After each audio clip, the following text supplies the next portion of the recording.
Next topic is office automation system. As the name indicates, it is regarding with respect to the particular office, and the automation regarding a particular office, we call it as office automation system.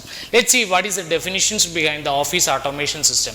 It includes all the kinds of machines as well as software for the purpose of generating, compiling, saving and modifying and relaying the office data which is required for the particular process as well as particular objectives. That concept we call it as office automation system. It is used in every organization in order for the automation of all the office automation process that is done in the organization. That is the basic things behind the office automation systems. There are three activities regarding the office automation system. First is securing information, then exchange of data, then managing the data. What do you mean by securing information?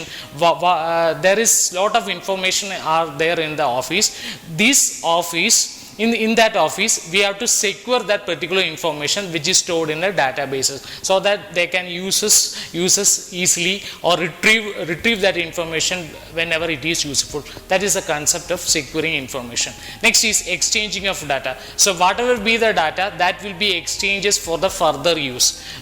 That is benefit to the particular organization. Next is managing the data. So whatever be the data available, based on the data, it should be managed so that will be helpful for the organization in order for the proper working of the data with respect to particular organization or with respect to the whole functional area that is going in the organization.